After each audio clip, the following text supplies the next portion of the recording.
محمد وآلہ اجمعین واللعنۃ الدائمۃ علی اعداء محمد وآل محمد اما بعد وفقنا اللہ وإیاکم للعلم والعمل الصالحین انشاءاللہ تعالی۔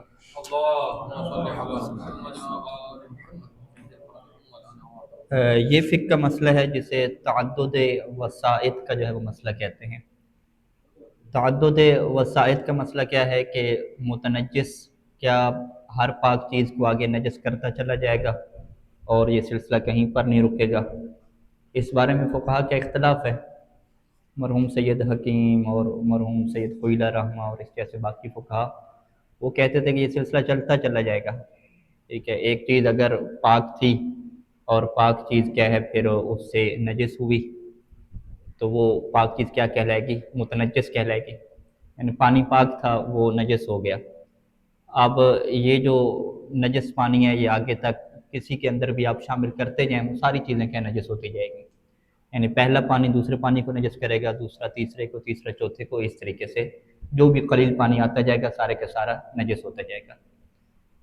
اس میں سید سیستانی دامت اللہ علیہ کا اور اسحاق الفیاض دامت اللہ علیہ کا یہ موقف ہے کہ اگر وہ جو پہلے والا متنجس ہے وہ جامد ہو جائے، خشک ہو جائے، ٹھیک ہے، خشک ہونے کے بعد اس کا کیا کہتے ہیں کہ عین نجاست اس کی نظر نہیں آ رہی، خود جو خون ہے اور جو پیشاب ہے یا جو بھی عین نجاست ہے وہ اس میں موجود نہ ہو اور وہ چیز خشک ہو جائے، اس کی مثال کیا دی جاتی ہے کہ ہاتھ آپ کا نجس ہوا، ٹھیک ہے، اور ہاتھ کے اوپر کیا تھی؟ آپ کی رطوبت تھی، یعنی ہاتھ جو ہے وہ پیشاب یا خون سے نجس ہوا، اب ہاتھ کے اوپر وہ پیشاب یا خون موجود نہیں ہے، لیکن چونکہ ہاتھ گیلا تھا پانی کی وجہ سے تو اس وجہ سے آپ نے ہاتھ کو کیا کہا کہ ہاتھ متنجس ہو گیا۔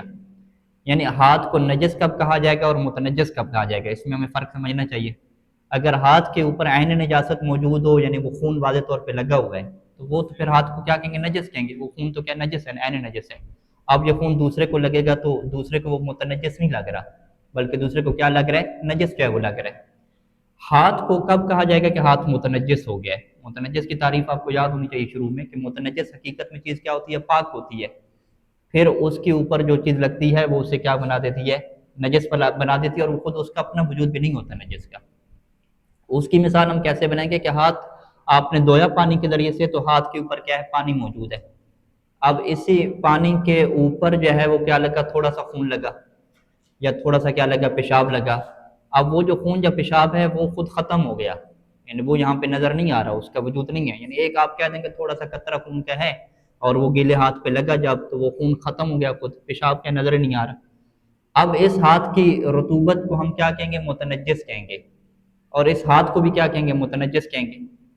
اس میں باریک نقطہ کیا ہے کہ وہ جو خون ہے، وہ جو پیشاب ہے وہ اس کے اوپر نہیں ہونا چاہیے، ٹھیک ہے، وہ یعنی اسے ہم کیا کہتے ہیں؟ عین نجاست واضح طور پہ نظر نہیں آنی چاہیے۔ اب یہ ہاتھ کیا ہوگا؟ خشک ہو گیا، اب یہ ہاتھ کیا ہو گیا؟ خشک ہو گیا۔ خشک ہونے کا کیا مطلب ہے کہ وہ جو متنجس تھا وہ مائع نہیں ہے، لیکوڈ نہیں ہے، وہ متنجس کیا ہو گیا؟ جامد ہو گیا۔ ہاتھ پورا کیا ہے؟ جامد ہے نا، مائع چیزوں میں سے نہیں ہے۔ اب یہ ہاتھ جب خشک ہو گیا تو اب یہ دوسری رطوبت کو کیا کرے گا؟ نجس کرے گا۔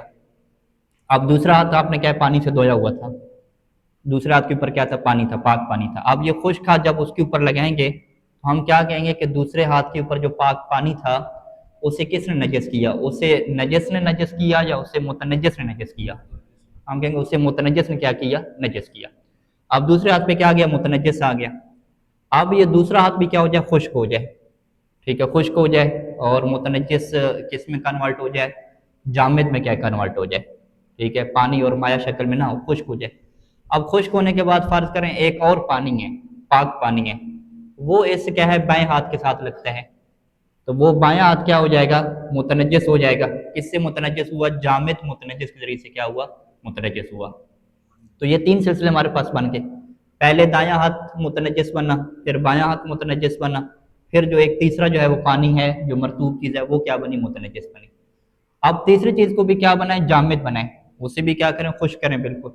اب وہ خشک ہونے کے بعد جب اس کے اوپر کوئی پاک چیز لگے گی رطوبت کے ساتھ تو اب وہ جو چوتھے نمبر پہ جو چیز پاک لگ رہی ہے نا رطوبت کے ساتھ وہ کیا ہوگی؟ وہ نجس نہیں ہوگی، ٹھیک ہے۔ اسے کیا کہتے ہیں کہ یہاں پہ جو چوتھی چیز کو آپ کا متنجس نجس کر رہا ہے وہ تیسرے واسطے کے بعد کیا کر رہا ہے؟ نجس کر رہے ہیں۔ پہلا واسطہ جو ہے وہ دائیں ہاتھ کا، دوسرا واسطہ بائیں ہاتھ کا، تیسرا وہ جو پانی والی چیز ہے اس تیسرے واسطے کے بعد کیا کر رہی ہے، اس چوتھی چیز کو کیا کر رہی ہے، نجس کر رہی ہے، لہٰذا وہ چوتھی چیز کیا ہو جائے گی، نجس نہیں ہوگی۔ اب اسی کے اوپر وہ آگے صاحب کی مثال لیں کہ دودھ جو ہے وہ نجس ہوا، کیونکہ دودھ عام طور پہ دھوتے ہیں، جب جانور کا نکالتے ہیں تو خون کا قطرہ اس میں گر جاتا ہے، جب خون کا قطرہ گرے گا تو دودھ چاہے جتنا بھی ہو، چاہے جو ہے فرض کریں کہ ایک پور ہو، ٹھیک ہے، پھر بھی اس نے کیا ہونا ہے، نجس ہو جانا ہے سارے کا سارا۔ اب یہ جو دودھ ہے جب یہ دوسرے دودھ کو لگے گا تو یہ جامد تو نہیں ہے، یہ کیا ہے، مائع شکل میں ہے۔ اب یہاں پہ یہ والا قانون نہیں ہے کہ تعدد وسائط والا، اب یہ جو لیکوڈ والا دودھ ہے یہ دوسرے دودھ میں ڈالیں اس کو بھی نجس کرے گا، دوسرا کیا ہو جائے گا، متنجس ہو جائے گا، وہ بھی جامد ہے، دوسرا تیسرے میں ڈالیں وہ بھی نجس ہو جائے گا، تیسرا دودھ چوتھے میں ڈالیں وہ بھی نجس ہو جائے گا۔ اس طرح سلسلہ اب 1000 تک لے جائیں بے شک تو وہ سارے دودھ کیا ہوتے جائیں گے، نجس ہو جائیں گے۔ کیوں؟ کیونکہ تعدد وسائط کے اندر جو شرط ہے کہ پہلے والا متنجس کیا بن جائے، جامد میں کنورٹ ہو جائے، جامد، وہ لیکوڈ شکل میں نہیں ہونا چاہیے۔ پانی بھی ایسے ہے، نہیں نہیں وہ تو کور بنا دیا نا، ایسے دودھ کو آپ کور بنا دیں پانی ڈال کے، ہاں دودھ کو کور پانی والا بنا دیں، مطلق پانی، یعنی پانی اس میں اندر شامل کریں نا، اتنا پانی ڈالیں کہ وہ پانی بن جائے، ہاں وہ تو دودھ نہیں رہے گا، ہاں تو دودھ تو نہیں بنے گا، ہاں لیکن وہ جو پانی کو آپ پاک کر رہے ہیں نا وہ اس وجہ سے کہ اسے آپ نے کور بنا دیا نا، ہاں اور کور بنا دیا۔ اب یہ ہے کہ نہیں پانی قلیل ہی رہے، قلیل ہی رہے تو پھر یہ نجس پانی جتنا ٹرانسفر ہوتا جائے گا، متنجس پانی آگے تک جتنا چلتا جائے گا وہ کسی پانی کو پاک نہیں کرے گا، ٹھیک ہے۔ تو اس کے پھر مبتلا بے مثالیں ہمارے پاس کیا ہوں گی، تعدد وسائل سے ہمیں کیسے استفادہ ہوگا، یعنی ہم فرض کریں کہ واش روم سے ایک بندے کا پاؤں کیا ہوا، نجس ہوا، متنجس ہو گیا، یعنی پانی کے ساتھ مکس اپ ہوں گے نا، پیشاب وغیرہ لگ گیا پاؤں کے اوپر، اب وہ کیا ہو گیا، پاؤں خشک ہو گیا، خشک ہونے کے بعد وہ آیا کمرے میں اور وہ کمرے کے اندر پانی گرا کارپٹ کے اوپر اور اس کا پاؤں کیا اس کے اوپر لگ گیا، تو یہ کارپٹ کیا ہو جائے گا، نجس ہو جائے گا، لیکن یہ کارپٹ کس سے نجس ہوا ہے، متنجس سے کیا ہوا ہے، نجس ہوا ہے، تو یہ دوسرے نمبر پہ ہو جائے گا کارپٹ۔ اب فرض کریں کہ وہ کارپٹ کیا ہوگا، خشک ہو گیا، ٹھیک ہے، خشک ہونے کے بعد دوبارہ قبلہ صاحب جو ہے نا وہ پاؤں دھو کر آئے اور اس کے اوپر دوبارہ کیا گیلا پاؤں لگایا، اب یہ پاؤں کیا ہو جائے گا، پھر متنجس ہو جائے گا تیسرے نمبر پہ، پھر یہ پاؤں کیا ہو گیا، خشک ہو گیا، اب یہ پاؤں خشک ہونے کے بعد اگر یہ پاؤں دوبارہ کیا گیلا ہو جاتا ہے، نہیں پاؤں خشک ہونے کے بعد اگر دوبارہ کسی گیلے کارپٹ کو لگتا ہے، پاک کارپٹ کو، تو یہ اس سے کیا نجس نہیں کرے گا، یہ اس کی کیا مثال بنے گی۔ بعد اس میں وہ باریک نقطہ کیا ہے کہ ہر متنجس کو کیا بنانا ہے ہم نے، جامد بنانا ہے، خشک کیا بنانا ہے، تب جا کے، وگرنہ مایع شکل میں آگے وہ ٹرانسفر ہوتا جائے گا تو وہ باقی چیزوں کو کیا ہے پھر تعدد وسائط کا یہاں پہ کوئی فائدہ نہیں ہوگا۔ تو اس کی وضاحت شیخ صاحب فیاض نے اپنی مناج الصالحین میں کی ہے، وہاں پہ انہوں نے لفظ جامد کیا ہے لکھا ہے واضح طور پہ، جبکہ صحیح سیسانی کا یہ جو مسئلہ منہاج میں ہے اس میں اس طرح کی شرط نہیں لکھی گئی، ٹھیک ہے۔ ابھی یہ جو آپ کے پاس پڑھی ہے تعدد وسائط والی جو عبارت آ رہی ہے، ٹھیک ہے، اس کے اندر ایسی یعنی کوئی شرط وغیرہ نہیں ہے، لیکن یہ توضیح جامع فارسی ہے، انہوں نے کیا اس کو وضاحت کی ہے، انہوں نے باقاعدہ لکھا ہے کہ پہلے والا ہاتھ کیا خشک ہو جانا چاہیے۔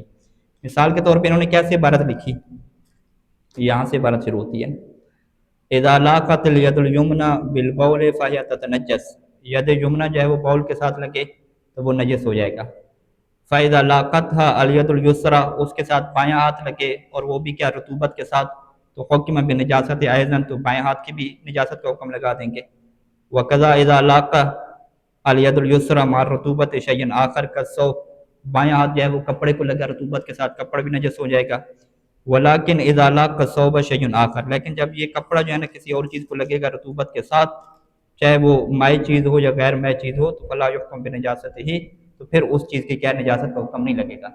اب یہ دیکھیں اب وہ اس سے اتنی بات واضح نہیں ہو رہی،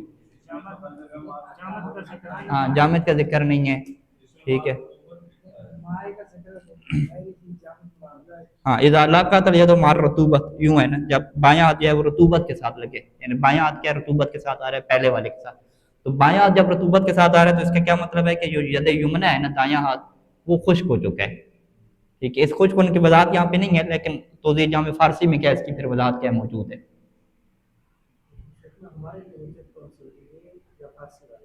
نہیں نہیں یہ مجمل ہے نا، اس کی وضاحت فارسی والے میں آ گئی، اور باقی صاحب فیاضہ کا یہ فتوی ہے انہوں نے کیا وضاحت کر دی جامد والے نے،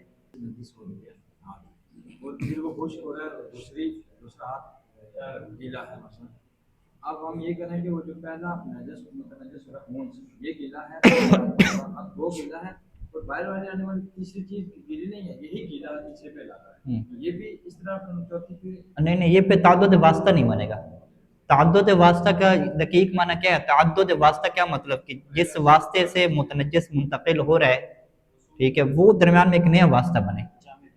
ٹھیک ہے، بن رہا ہے نا. نہیں نیا نہیں بن رہا، آپ پہلے والے کو مرطوب کر رہے ہیں نا. یعنی ہم اس کی مثال یوں لیتے ہیں نا کہ دایاں ہاتھ جو نجس آپ کا ہوا تھا خون کے ذریعے سے، اب وہ دایاں کیا خشک نہیں ہوا، وہی مرطوب ہے. وہ جب مرطوب ہے تو وہی رطوبت اگلے ہاتھ کو کیا نجس کر رہی ہے. ہاں اگلا خشک ہے، ٹھیک ہے، اگلا ہاتھ نجس تو ہو جائے گا کیونکہ یہ مرطوبت ہے. لیکن یہ جو تری اس کی اگلے ہاتھ پہ شفٹ ہو رہی ہے، یہ کوئی نئی متنجس چیز نہیں ہے، یہ وہی پہلے والا متنجس کے آگے جا رہا ہے. ہم نے کیا اس میں فرض کرنا ہے کہ وہ جو نجاست ٹرانسفر ہو اگلے ہاتھ تک، وہ متنجس درمیان میں نیا بنے. متنجس کی تعریف کیا ہے کہ جو چیز پاک ہوتی ہے اور پھر اس کے ساتھ کیا لگے، نجاست لگے نا. تو اس کا مطلب کیا ہے کہ اس متنجس کو ہم نے ختم کرنا ہے کہ یہ آگے ٹرانسفر نہ ہو گئی. ٹھیک ہے، یہ متنجس کیسے ہم ختم کریں گے؟ لیکوڈ اس کی سرایت والا قانون اس کے اوپر ختم کرنا ہے نا. تو سرایت والا قانون کیسے ختم ہوتا ہے کہ اس کو ہم نے کہنا ہے کہ یہ خشک ہو جائے، فقط ایک نمی کی شکل میں رہ جائے یا بالکل ہی کیا خشک ہو جائے. تو جب یہ خشک ہو جائے گا نمی کی شکل میں تو اب یہ متنجس نہیں رہا. ٹھیک ہے تو متنجس ہی، لیکن وہ مایا متنجس نہیں رہا کہ جو متنجس آگے ٹرانسفر ہوگا. اب جب نئی رطوبت جو پاک رطوبت ہے وہ اس کے اوپر لگے گی، اب پاک رطوبت کیا کہلائے گی؟ متنجس سے جدید کہلائے گی. کہ وہ کیا ہو گیا؟ نیا یہ واسطہ درمیان میں آ گیا. پہلے والا واسطہ ٹرانسفر نہیں ہوا، نیا واسطہ آ گیا. اب جو دوسرے کو بھی آپ خوش کر دیں گے، اس کے ساتھ پھر تیسری جو رطوبت لگے گی پاک والی، وہ پھر کیا بن جائے گی؟ نہیں بن جائے گی. اس طریقے سے ہم درمیان میں کیا کرنی ہے؟ نئی نئی چیزیں بنانی ہے، نیا متنجس بنانا ہے. جب نیا متنجس بنائیں گے تو اب اس کا مطلب کیا ہوا کہ وہ جو پہلے نمبر پہ نجاست ٹرانسفر ہوئی ہے، وہ درمیان میں کیا تین واسطوں کے بعد کیا چوتھے کے اوپر ٹرانسفر ہوئی ہے. اور تینوں واسطے جو اس کے درمیان میں رہے ہیں وہ متنجس سے جدید رہے ہیں. پہلا بھی متنجس اور تھا، دوسرا متنجس اور تھا، تیسرا متنجس اور تھا، اور چوتھا متنجس کیا اور ہے. اس طرح جو ہے وہ تین واسطے جب متنجس جدید بنیں گے تو اس سے کیا کہا جاتا ہے کہ اب واسطے کیا ہو گئے ہیں؟ زیادہ ہو گئے ہیں. ٹھیک ہے، یعنی پہلے نمبر پہ آپ کیا رہے ہیں؟ خون لے لیں. خون نجس ہے، اس خون نجس خون نے ہاتھ کو جو ہے وہ متنجس کیا. کیسے متنجس کیا؟ یعنی ہاتھ کے اوپر کیا تھا؟ پاک پانی تھا. ہاتھ کے اوپر پاک پانی ہوگا تو وہ نیا متنجس بنے گا نا. ٹھیک ہے، وگرنہ ہاتھ اگر خشک ہے وہ تو پھر سیدھی آ کے نجاست اس کے اوپر لگ جائے گی نا، وہ تو نجاست ہوگی. اب ہم نے ہاتھ کو کیا کہنا ہے؟ متنجس کہنا ہے. یعنی ہاتھ پورا پاک ہو، رطوبت اس کے اوپر پاک ہو، پھر وہ متنجس بنے. تب یہ ہاتھ کیا بنے گا؟ پہلا متنجس بنے گا. پھر یہ خشک ہو جائے گا اور دوسرے ہاتھ پہ جو رطوبت تھی وہ پاک تھی، وہ جب اس کے ساتھ لگے گی تو اب دوسری جو رطوبت ہے یہ نیا متنجس بن گئی. یہ پہلے والی رطوبت نہیں ہے. ٹھیک ہے، کیونکہ پہلی رطوبت تو ختم ہوگی نا، اڑ گئی، وہ تو ہوا میں اڑ گئی. بالکل خشک ہونے کا کیا مطلب؟ اڑ گئی ہوا میں. اب یہ کیا نئی رطوبت آ گئی، اس سے کیا کہتے ہیں؟ دوسرا ایک نیا واسطہ درمیان میں آ گیا. ٹھیک ہے، پہلا واسطہ خون کا آیا وہ اس رطوبت کے ساتھ آیا. دوسرا جو ہے بائیں ہاتھ کی رطوبت، یہ نئی رطوبت آ گئی، پہلے والی رطوبت ختم ہوگی، یہ نیا واسطہ آ گیا. اب بائیں ہاتھ کو بھی ہم نے خشک کر دیا اور گیلے کپڑے کو لے کر آ رہے ہیں. گیلے کپڑے کی کیا اپنی رطوبت ہے نئی والی، وہ جب اس کے ساتھ لگے گی تو یہ کیا ہو جائے گا؟ ایک نیا متنجس ہو جائے گا، نئی رطوبت آ گئی. اب گیلے کپڑے کو بھی ہم نے خشک کر دیا، اس کا بھی متنجس کیا اڑا دیا ہوا میں خشک کر کے. اب جب چوتھی رطوبت آئے گی تو چوتھی رطوبت جو آ رہی ہے اس کے ساتھ لگ رہی ہے تو وہ کیا بن رہا ہے؟ چوتھا متنجس بن رہا ہے. اب درمیان میں واسطے کتنے ہو گئے؟ تین واسطے کیا ہو چکے ہیں. تو اب چوتھے واسطے پہ وہ چیز کیا نجس نہیں ہوگی ہماری. ہاں وہ کب ہے؟ وہ کب ہے کہ جب پہلے والا متنجس آگے چلتا رہے. ٹھیک ہے، وہی رطوبت ہے کہ یہ ہاتھ جو ہے نا آپ کا گیلا ہوا تھا، یہ خشک نہیں ہوا. یہ گیلا ہاتھ کیا لگا دیا؟ دوسرے خشک ہاتھ پہ لگا دیا یا دوسرے تر ہاتھ پہ لگا دیا. دوسرے خشک ہاتھ پہ گیلا ہاتھ لگے یا تر ہاتھ پہ لگے تو یہی والا متنجس وہاں پہ ٹرانسفر ہو گیا نا. جب یہ والا متنجس وہاں پہ ٹرانسفر ہو گیا تو نئی چیز تو ٹرانسفر کرنے والی نہیں آئی نا. ہم نے کیا لے کر آنا ہے؟ نیا متنجس درمیان میں لے کر آنا ہے. تو یہ تو وہی چلا گیا نا. یہ ایسی ہے جیسے اس دن مثال دے رہے تھے کہ ایک جو ہے وہ گلاس میں کیا ہو جی، ایک نجس پانی ہو متنجس، اس متنجس پانی کو دوسرے کیا ہے پانی میں شامل کر دیں. اب یہ والا متنجس اٹھ کے دوسرے میں چلا گیا نا، تو کوئی نیا متنجس تو نہیں بنا نا وہاں پہ. یہ پہلے والا متنجس وہاں پہ جا رہا ہے بالکل. ٹھیک ہے، وہ لیکوڈ فارم میں جا رہا ہے وہاں پہ. دوسرا گلاس کو ہم کب کہیں گے کہ وہ نیا متنجس بنا ہے؟ کہ جب پہلے والا متنجس ہم اڑا دیں، ختم کریں. ٹھیک ہے، پہلے والا متنجس کیسے ختم کریں؟ یعنی آپ اسے کیا کہیں کہ گلاس کا پانی سارا گرا دیں، گلاس کیا ہو جائے؟ خشک ہو جائے. خشک ہونے کے بعد کیا ہے اس کے اندر کیا ہے کوئی اور پاک پانی ہے، تو وہ پھر پانی کیا ہو جائے گا دوسرا متنجس، نیا متنجس بنے گا، پہلے والا متنجس نہیں ہے۔ تو لہٰذا نیا متنجس بننے کا مطلب یہ کیا ہے کہ ہمیں نیا واسطہ چاہیے، پہلے والا واسطہ نہ ہو۔ تو پس جب آپ کہتے ہیں کہ اس میں پانی تھا، نجس پانی تھا متنجس، یہ دوسرے جو ہے وہ پاک پانی میں ملا، تو وہ متنجس وہ ایک ہی ٹرانسفر چل رہا ہے، اور دوسرے کے اندر پھر کیا ہے آپ کے پاس متنجس پانی ہو گیا، وہ تیسرے پانی میں ڈال دیا، وہی متنجس وہاں پہ جا رہا ہے، نیا تو پانی نہیں رہا، ٹھیک ہے۔ تیسرا جو ہے وہ چوتھے پانی میں ڈالتے جائیں، چوتھا پانچویں میں، چھٹا ساتویں میں، اس طریقے سے متنجس وہ ایک ہی متنجس سفر کر رہے ہیں۔ ہاں یہ ایک ہی متنجس ہے، یہ نیا متنجس نہیں آیا۔ نئے متنجس کا مطلب کیا ہوتا ہے کہ پہلے والا جو متنجس رطوبت ہے اسے آپ خشک کریں، اسے ختم کریں۔ ہاں جامد، یہ جامد کی شرط کیوں ہے، اس کی وجہ کیا ہے تاکہ نیا متنجس بعد میں آپ کے پاس آ جائے۔ اگر متنجس جامد ہو تو پھر سلسلہ تین رہیں گے، پھر تین رہیں گے۔ اگر متنجس جامد نہ ہو، وہ مائع کی شکل میں ہو، پھر تو سلسلہ لا متنجس، پھر تو وہاں پہ آپ یہ کہہ ہی نہیں سکتے کہ نیا متنجس آپ کے پاس بن رہا ہے۔ ہاں جامد بھی ہو اور عین نجاست بھی نہ ہو، متنجس کا مطلب ہی ہے نا، ورنہ تو نجس ہو جائے گا نا، ٹھیک ہے۔ تو بس تعدد وسائط کا پورا قانون کیا ہو گیا جی، آگے آپ بیان کر۔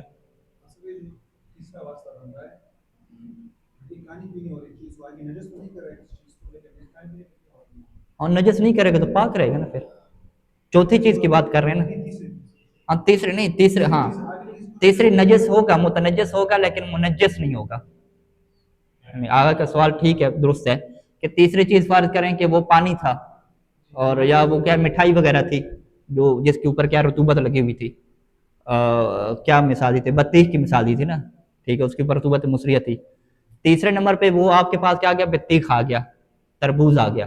تربوز کیا ہے اس ہاتھ کے اوپر لگا، بائیں ہاتھ کے اوپر جو خشک ہو چکا تھا، تربوز اس سے کیا آپ نے پکڑ لیا، تربوز کیا ہو جائے گا، متنجس ثالث ہو جائے گا نا، اس کی رطوبت اس کے اوپر جب متنجس ثالث ہے۔ اب کیا اس کو کھا پی سکتے ہیں یا نہیں کھا سکتے، ہم کہیں گے یہ متنجس ہے، ابھی کھا پی نہیں سکتے اسے۔ تو اب آپ کہتے ہیں یہ متنجس ہے، لیکن یہ جب کسی اور رطوبت کو لگے گا اور یہ خشک ہو گیا، فرض کریں تربوز کو آپ نے خشک بالکل کر دیا، یعنی کوئی مشین میں رکھا، وہ جیسے خشک فروٹ نہیں ہوتے ڈرائی فروٹ، اس طرح کا کیا بن گیا، رطوبت اس کی ختم کر دی، بالکل پاؤڈر بنا دیا، ٹھیک ہے، وہ متنجس پاؤڈر ہے۔ اب آپ کہتے ہیں بھائی اس خشک تربوز کو کیا کھا سکتے ہیں نہیں کھا سکتے، ہم کہیں گے یہ متنجس ہے۔ اچھا آپ نے کہا متنجس ہے تو پھر اگلے کو یہ نجس کرے گا یا نہیں کرے گا، ہم کہیں گے نہیں اگلے کو نجس نہیں کرے گا، یعنی یہ خود متنجس ہے لیکن منجس نہیں ہے، ٹھیک ہے۔ جو چیز خود متنجس ہو تو اس کو ہم کیا نہیں کھا سکتے، ہم منجس نہیں ہے، یعنی آگے کو کیا ہے یہ نجس کرنے والا نہیں ہے۔ وہی بطیخ کس وجہ سے ہم کہہ رہے ہیں مشین میں ڈالیں گے، اسے ڈرائی فروٹ میں کنورٹ کریں گے۔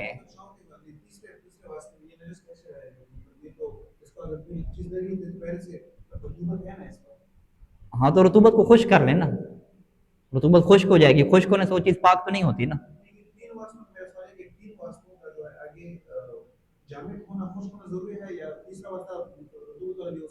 نہیں تیسرا واسطہ اگر رطوبت والا ہو وہ تو چوتھے کو نجس کر دے گا نا،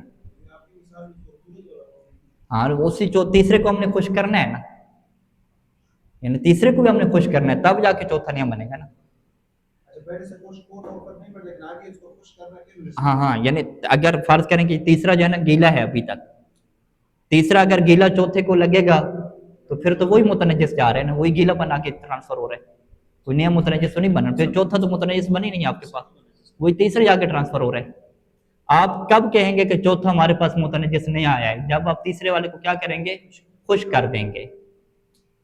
تو تیسرے والا جب خشک ہو جائے گا، اب جو ہے نا چوتھی جب پاک رطوبت والا اس کے ساتھ ملے گا تو اب چوتھی جو پاک رطوبت ہے نا وہ کیا بنے گی، نیا متنجس بن جائے گی، تب اسے ہم کیا کہیں گے کہ وہ نجس نہیں ہوگی۔ لیکن اگر تیسرے کو ابھی تک اسی شکل میں رکھنا ہے، مرطوب شکل میں رکھنا ہے، اسے آپ نے جامد بنانا ہی نہیں ہے، تو وہ تو پھر مرطوب شکل میں چوتھے کے ساتھ چلی جائے، پانچویں کے ساتھ چلی جائے، وہ تو آگے نجس کرتی جائے گی، ٹھیک ہے۔ تو تعدد واسطہ کا کیا مطلب ہے کہ متنجس ہر دفعہ میں نیا چاہیے، پہلے والا نہیں ہونا چاہیے۔ متنجس نئے ہونے کا مطلب کیا ہے کہ پہلے والا خشک ہو جائے، متنجس ختم ہو جائے، یہ مطلب ہے۔ اگر پہلے والا خشک نہیں ہوگا، پانی کی شکل میں رہے گا، تو وہ پانی جب آگے ٹرانسفر ہوگا تو وہ کوئی نیا متنجس نہیں ہے، وہ پہلے والی متنجس کا سفر کر رہے ہیں، ٹھیک ہے۔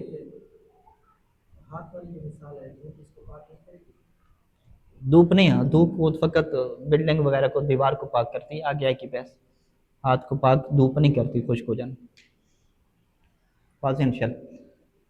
اچھا، آگے جو ہے ہم مسئلہ پڑھ کے پوری بحث تمام کر دیتے ہیں۔ کسی چیز کا نجس ہونا یا متنجس ہونا کیسے ثابت ہوگا؟ ٹھیک ہے جی، اس کے فقہ میں کیا ہے، چند قواعد ہیں۔ پہلے کو ہم کیا کہتے ہیں کہ یا تو انسان کو علم ہو جائے، علم فقہ میں کس معنی میں استعمال ہوتا ہے؟ یقین کے معنی میں، 100%۔ ٹھیک ہے جی، انسان کو یقین ہو جائے کہ یہ چیز اس کے اوپر کیا نجاست لگی ہے۔ اچھا، دوسرے نمبر پہ کیا ہے؟ یقین نہیں ہے، اطمینان ہو۔ اطمینان کیا ہوتا ہے؟ 1 یا 2% کیا ہے، تھوڑا ہوتا ہے، 98% جسے ہم کہتے ہیں۔ ٹھیک ہے، لیکن وہ اتنا اس کا احتمال خلاف تھوڑا ہوتا ہے کہ اس کی وہ لاپرواہ نہیں کرتے۔ اطمینان کے اندر کیا شرط ہوتی ہے کہ الحاصل من المناشی الوقلائیہ، جو اطمینان حاصل ہو رہا ہے اس کے پیچھے جو منشا ہے نا، منشا کسے کہتے ہیں؟ سبب۔ اس اطمینان کے حاصل ہونے کا جو سبب ہے وہ اوقلائی سبب ہو۔ اوقلائی سبب کسے کہتے ہیں؟ کہ جس سبب کو اوقلا قبول کرتے ہوں۔ ٹھیک ہے، اگر ایک بندہ کہے کہ بھئی یہ چیز نجس ہے، اوقلا پوچھیں کہ آپ کیوں نجس ہے، وجہ بتاؤ، وہ جب وجہ بیان کرے تو اگلے جب وہ ہنسنے لگ جائیں، کہتے ہیں یہ کہ بس ایسی چیزیں نجس ہوتی ہیں کیا؟ ٹھیک ہے، یعنی اس نے کوئی چیز کیا بڑی عجیب و غریب قسم کی بنائی، جو کس میں آ جاتی ہے؟ وسوسہ میں آ جاتی ہے۔ ٹھیک ہے، لیکن اگر وہ ایسی بات کرے کہ جو اوقلائی ہو تو پھر کیا اس اطمینان کو کیا کیا جائے گا؟ قبول کیا جائے گا۔ ٹھیک ہے، تو یقین سے نجاست ثابت ہوتی ہے یا ایسے اطمینان سے کہ جس اطمینان کے حاصل ہونے کا سبب کیا ہو؟ اوقلائی سبب ہو، کوئی وسوسہ یا کوئی خواب، یہ چیزیں کیا نہیں ہونی چاہیے۔ یہ مجھے خواب ہے یہ چیز نجس ہو گئی ہے، ٹھیک ہے، مجھے لگتا ہے کہ یہ چیز نجس ہے، ایسے نہیں ہے لگتا ہے یہ نہیں ہے، بلکہ اس کے پیچھے کیا ہونا چاہیے؟ کوئی نہ کوئی اوقلائی اور معقول وجہ ہونی چاہیے۔ اچھا، تیسری چیز کیا ہے کہ نہ انسان کو یقین ہے نہ انسان کو اطمینان ہے، ظنی کیفیت ہے، لیکن 2 عادلوں نے آ کے کیا گواہی دے دی۔ ٹھیک ہے، 2 عادلوں نے کہا کہ بھئی ہم جو ہے وہ گواہی دیتے ہیں کہ یہ چیز کیا نجس ہوئی ہے، لیکن اس میں ضروری ہے کہ وہ جو ہے وہ اس کا سبب ایک ہی ذکر کریں۔ ایسا نہیں ہے کہ ایک عادل کہہ رہا ہو کہ یہاں پہ بچے نے پیشاب کیا ہے اور دوسرا کہہ رہا ہو کہ نہیں جی یہاں پہ کیا خون گرا ہے، تو دو کے سبب الگ ہو گئے نا، پھر گواہی ایک ہی سبب کے اوپر دیں، دونوں کہیں کہ یہاں پہ پیشاب گرا ہے یا خون کیا گرا ہے، ایک ہی سبب کے اوپر ہو۔ اب شہادت عدلین کے اوپر ہمارے پاس کیا موقف ہے کہ ہم کہتے ہیں یہ ہمیں تو نہیں یقین ہوا ان کی خبر پہ، ہمیں تو اطمینان ہی نہیں ہوا۔ ہم کیا کہتے ہیں؟ یہاں پہ یقین اور اطمینان کی بات نہیں ہوتی، 2 عادلوں کی گواہی آ گئی تو اسے ماننا ضروری ہو جاتا ہے، چاہے آپ کو شک ہو، ظن ہو، جو بھی صورت حال ہو۔ عادلوں کی گواہی میں یہ قطع کلی نہیں ہے کہ ان کی گواہی سے سنا نہیں یہ کہتے ہیں اطمینان اگر ہو جائے وہ تو آپ کا پہلے والے میں چلا گیا نا اطمینان۔ ایک تو خود ہوگا نا اطمینان، اب اپنا سبب جان کر یہ کہہ رہے ہیں کہ عادل گواہی دے رہے ہیں اور ان کی بات پہ مجھے نہیں، عادل گواہی اگر دے رہے ہیں اور مجھے ان کی بات پہ اطمینان نہیں ہو رہا، پھر بھی ان کی گواہی میرے لیے حجت ہے، کیونکہ 3 چیزیں ہوگی نا، پہلا کیا ہے؟ یقین ہونا، دوسرا کیا ہے؟ اطمینان ہونا، تیسرا کیا ہے؟ 2 عادلوں کی گواہی۔ اب آپ کیا کہیں گے کہ اگر مجھے اطمینان ہوگا تو سیدھا ٹرانسفر آپ کس میں ہو جائیں گے؟ دوسرے میں ہو جائیں گے، یعنی عادلوں کی گواہی کی کوئی حیثیت نہیں رہی، اصل حیثیت کس کی ہے؟ آپ کے اطمینان کی ہے۔ اپنا اطمینان پر ہے کہ آپ اپنا خود سبب بیان ہاں وہی نا، اپنا اطمینان وہ کیسے ہوا کہ ان 2 بندوں نے کہا نا آپ کو اطمینان ہو گیا نا۔ اب عادلوں کی گواہی کہاں پہ لی جاتی ہے؟ کہ جب آپ کہیں کہ نہ میرے پاس اطمینان ہے نہ میرے پاس یقین ہے، ٹوٹل ظنی اور مشکوک کیفیت ہے، بس 2 عادلوں نے گواہی دی ہے، تو وہاں پہ شریعت کہتی ہے کہ 2 عادلوں نے گواہی دے دی تو آنکھیں بند کر کے مانو اس کو، وہ حجت ہے۔ حجت کا مطلب یہی نا، اگر آپ کہیں نہیں 2 عادلوں کی گواہی تب حجت ہوگی جب مجھے اطمینان ہوگا، پھر ہم کہیں گے اس کا مطلب آپ تو اپنے اطمینان کی بات کر رہے ہیں نا، اور اس 2 عادلوں کی گواہی کو کیا بنا رہے ہیں؟ اپنے اطمینان کا ایک سبب بنا رہے ہیں، منشا بنا رہے ہیں، منشا وقلائی بنا رہے ہیں۔ ہم بحث ابھی یہ نہیں کر رہے، ہم کہہ رہے ہیں کہ 3 مستقل طریقے ہیں، جیسے آپ کیا کہتے ہیں کلمہ کی 3 اقسام ہیں، اسم، فعل اور حرف۔ اب حرف و فعل تو نہیں ہو جاتا نا، الگ رہتا ہے نا، تو تینوں کو الگ الگ رکھنا ہے، یا آپ کے پاس علم ہو، علم نہیں ہے تو اطمینان ہو، علم اور اطمینان دونوں نہ ہو تو پھر تیسرے نمبر پہ کیا آ جائے؟ شہادت عدلین آ جائیں۔ تو لہٰذا شہادت عدلین میں کہیں پر بھی یہ نہیں کہا جاتا کہ جی 2 عادلوں کی گواہی پہ اگر آپ کو اطمینان ہو وہ تب حجت ہوتی ہے، نہیں، یہاں پہ اطمینان کی بات ہی نہیں ہوتی، سیدھا سیدھا آپ کو شک ہے، آپ کہتے ہیں پتہ نہیں ٹھیک کہہ رہے ہیں ٹھیک نہیں کہہ رہے ہیں، ہم کہتے ہیں آپ بتاؤ بندے عادل ہیں، بندے قابل اعتماد ہیں، کہتے ہیں جی بالکل عادل ہیں، نمازی ہیں، پرہیزگار ہیں، جھوٹ نہیں بولتے، بس ٹھیک ہے، پھر آنکھیں بند کے کیا بھروسہ کرو، ٹھیک ہے، یہی روایات میں سارا یہی چل رہا ہے، ابو بصیر عادل ہے جی، عادل ہے، معصوم تو نہیں ہے، کہہ دیا تو بھروسہ کرو بھی، آگے چلو ٹھیک ہے، ہاں اس میں کیا ہے غلطی کے امکان بھی ہوتے ہیں، ظاہری بات ہے، ٹھیک۔ اچھا، چوتھا جو سبب ہے اسے کیا کہتے ہیں؟ بے اخبار ذی ید۔ ذی ید کو کسے کہتے ہیں؟ ذی ید کی تعبیر کیا ہوتی ہے؟ کہ جس کے قبضے میں وہ چیز ہے، ایجاد کیا ہے؟ عربی زبان میں محاورہ استعمال ہوتا ہے، یعنی ایک تعبیر ہوتی ہے جس کے قبضہ قدرت میں ہو، جس کے انڈر ہو، انڈر کیا نام ہے، اس کے زیر استعمال. ٹھیک ہے، جس بندے کے زیر استعمال چیز ہے، اگر وہ کہہ دے کہ بھئی قبلہ صاحب یہ چیز نجس ہے، ٹھیک ہے، آپ کہیں بھی آپ عادل ہو عادل نہیں ہو، یہاں پہ یہ بحث نہیں دیکھی جاتی. وہ کہتے ہیں میں مالک ہوں گی اس چیز کا، میں استعمال کر رہا ہوں. ٹھیک ہے، اب آپ کہ نہیں جی مجھے تو آپ کی بات پہ یقین نہیں ہوا تو عادل کے والے کرو. نہیں، یہاں پہ یہ بات نہیں. شریعت کیا کہ ہاں بھی وہ بندہ کون ہے؟ آپ کے وہ بندہ وہ ہے کہ جو کپڑے خود وہ پہنتا ہے، استعمال کرتا ہے، ذل ید ہے وہ. ٹھیک ہے، اچھا وہ ذل ید ہو گیا بس، پھر جی مانو اس کی بات. اگر اس نے کہہ دیا نجس ہے تو پھر کیا آپ اس کو کیا کرو؟ اوکے کرو. ٹھیک ہے جی، تو یہ چار چیزیں ہوں گی. اس کے بعد بحث کیا آتی ہے کہ اگر ایک عادل بندہ آ کے خبر دے تو کیا اس کی بات مان سکتے ہیں؟ نہیں مان سکتے. ٹھیک ہے، کہتے ہیں کہ وفی ثبوتها، کیا نجاست ثابت ہوگی بے اخبار العدل الواحد، ایک بندے کی کیا گواہی سے، فضلا عن مطلق سکہ. چاہیے جائے کہ کیا ہے؟ عادل بندہ نہ ہو، فقط سکہ ہو. سکہ اور عادل میں کیا فرق ہے؟ عادل کیا ہوتا ہے؟ شیعہ اثنا عشری، نمازی، پرہیزگار، واجبات کو پابند کرنے والا، محرمات سے بچنے والا، یہ عادل ہوتا ہے. سکہ کیا ہوتا ہے کہ وہ چلے شیعہ نہیں ہے، بس سچا بندہ ہے، جھوٹا انسان نہیں ہے. ہاں شیعوں میں سکہ ہو سکتا ہے، ہاں شیعوں میں سکہ ہو سکتا ہے. اور داڑھی شیف بندہ ہے مثلا، وہ سکہ ہو جائے گا آپ کے نزدیک. ٹھیک ہے، وہ عادل نہیں ہوگا. ٹھیک ہے، واضح.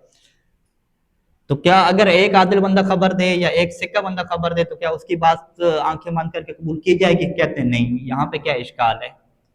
معلم یوجب الاطمینان، جب تک ان کی خبر کس کا سبب نہ بنے؟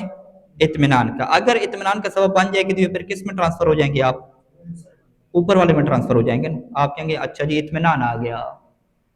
تو اگر تو اطمینان آ جائے ایک بندے کے کہنے کے اوپر تو پھر تو آپ سیدھا اوپر چلے گئے نا، اطمینان نہیں کرے گا. لہٰذا جو ہے وہ فرض کریں کافر دوست ہے آپ کا، آپ نے اس سے پوچھا کہ بھئی اس چیز کے اوپر کوئی پیشاب وغیرہ تو نہیں گرا، یہ چیز پاک ہے؟ اس نے کہا کہ جی یہ چیز پیشاب وغیرہ نہیں گرا. ساری چیزیں آپ نے پوچھ لی اور آپ کو پتہ ہے کہ یہ بندہ جو ہے وہ جھوٹ نہیں بولتا. ٹھیک ہے، تو اب آپ کو اس کی بات سے کیا آ جائے گا؟ اطمینان آ جائے گا. اور کافر کے یہ والی جو باتیں کرنے ہیں یہ کیا منافی عقلائی ہیں؟ عقل بھی یہ کہتی ہے کہ یہ عقلائی اسباب ہیں. ٹھیک ہے، یہ اگر یہ بندہ اس طرح کمپنی مثلا کہتی ہے، ایک کمپنی کہتی ہے کہ یہ چیز کیا پاک ہے، تو کیا کمپنی کے کہنے پہ ہم پاک مان لیں گے؟